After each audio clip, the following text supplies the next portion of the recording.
সুতরাং কোন ব্যক্তির মত, কোন জাতির মত, কোন গোষ্ঠীর মত, কোন দেশের মত মুসলমান তাওহীদি মেনে নিতে পারে না কথা বলেন ঠিক কিনা? আমরা মানব আল কোরআনুল কারীমের মত, যেই কোরআনের ভিতরে আল্লাহ তাআলা মানুষের জীবনের পরিচালনা করার জন্য সমস্ত কিছু বলে দিয়েছে, কথা বলো ঠিক কিনা? সুতরাং আমরা কোরআন মোতাবেক চলবো এবং কোরআন মোতাবেক আমরা এই রাষ্ট্রকে পরিচালনা করব ইনশাআল্লাহ। আল্লাহ দিয়েছেন এই জমিন কার? আল্লাহর। আসমান কার? আল্লাহর। সুতরাং এই জমিনে আল্লাহর আইন চলবে।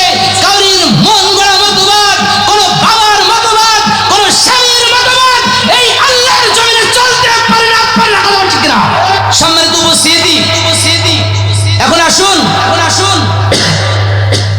আমি বলেছি আল্লাহ তাআলা মুমিন বান্দাগণকে ব্যবসার পথ দেখায় দিয়েছেন। যেই ব্যবসা করতে গেলে এক নম্বর শর্ত তুমিনুনা বিল্লাহ, আল্লাহ তাআলার উপর ঈমান নিয়ে আসতে হবে, কথা বলো ঠিক কিনা? তুমিনুনা বিল্লাহ, আল্লাহ তাআলার উপর ঈমান নিয়ে আসতে হবে। ওয়া রাসূলিহি,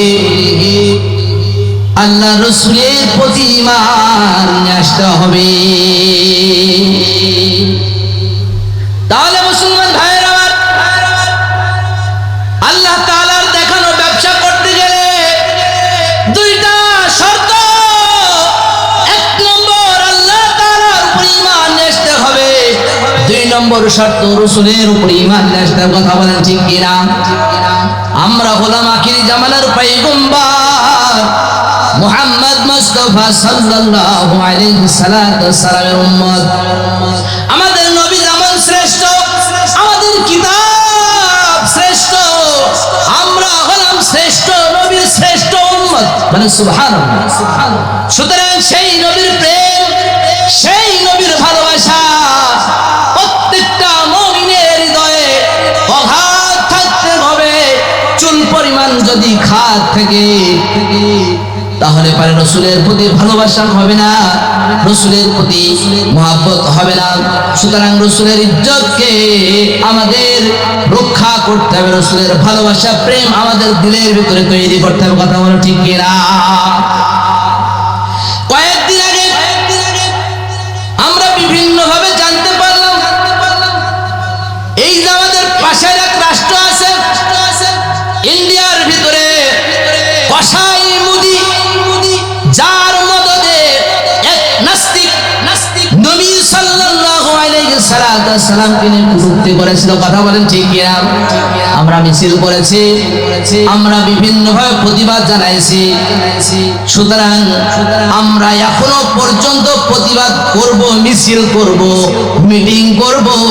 কোন নাস্তিকের বাচ্চা যদি আমার নবীর ইজ্জতকে নিয়ে কটূক্তি করে, আমার নবীর ইজ্জতকে নিয়ে যদি সিনেমিনি খেলে, তাওহীদি জনতা ঘরে না বসে থেকে রাজপথে এসে স্লোগান দিয়ে, কথা বলো ঠিক কিনা? সুতরাং সাবধান হয়ে যাও। এই বাংলার জমিনের মানুষ আর কোন নাস্তিকের পিছনে দৌড়াবে না, আর কোন স্বৈরাচারের পিছনে দৌড়াবে না, আর কোন দুই নম্বর মানুষের পিছনে এই বাংলার মানুষ আর দৌড়াবে না, কথা বলো ঠিক কিনা? মানুষের কান চোখ খুলে গেছে। সুতরাং সাবধান হয়ে যাও, যা করেছো তওবা করে খাঁটি মুমিন হয়ে যাও। মুসলমান বাবাজি ভাইরা, আমি যে কথা বলতেছিলাম, আল্লাহ রাব্বুল আলামিন বলেন তুমিনুনা বিল্লাহি ওয়া রাসূলিহি ওয়া তুজাহিদুনা ফি সাবিলিল্লাহ। আল্লাহু আকবার বলেন। তাহলে পরে এক নম্বর শর্ত আল্লাহ তাআলার উপর ঈমান নিতে হবে, রাসূলের প্রতি ঈমান নিতে হবে। এরপরে আল্লাহ তাআলা বলেন মুজাহিদুনা ফি সাবিলিল্লাহি বিআমওয়ালিকুম ওয়া আনফুসিকুম যালিকুম খায়রুল লাকুম تعلمون وتجاهدون في سبيل الله এক নম্বর আল্লাহ তাআলার উপর ঈমান এসেছি রাসূলের প্রতি ঈমান এসেছি এরপর আল্লাহ তাআলা বলেন ওয়াতুজাহিদুনা ফি সাবিলিল্লাহ আমি রব্বুল আলামিনের রাস্তায় শ্রেষ্ঠ প্রচেষ্টা করতে হবে কি করতে হবে শ্রেষ্ঠ প্রচেষ্টা করতে হবে কেমনে শ্রেষ্ঠ প্রচেষ্টা করবে আল্লাহ রাব্বুল আলামিন বলেন বিআমওয়ালিকুম ওয়া আনফুসিকুম আল্লাহর রাস্তায় শ্রেষ্ঠ করতে গেলে দুইটা জিনিসের প্রয়োজন কয়টা জিনিসের দুইটা জিনিসের প্রয়োজন আছে একটা হচ্ছে বিআমওয়ালিকুম ওয়া আনফুসিকুম একটা হলো নিজের মালকে আল্লাহর রাস্তায় খরচ করতে হবে আর দুই নম্বর হচ্ছে বিআনফুসিকুম নিজের জানকে নিজের জীবনকে আল্লাহর রাস্তায় বিলীন করতে হবে কথা বলো ঠিক কি না মুগ্ধ তার জীবনকে দিয়ে শহীদ হয়েছে কি বলেন কথা বলেন ঠিক কি না এইরকম ভাবে হাজার হাজার ছাত্র তারা নিজের জীবনকে বিসর্জন দিয়ে একটা স্বাধীন দেশ মুসলমানকে এদেশের মানুষকে উপহার দিয়েছে কথা বলে ঠিক কি না সুতরাং তাদেরকে এই বাংলার মানুষ মৃত্যুর আগ পর্যন্ত মনে রাখবে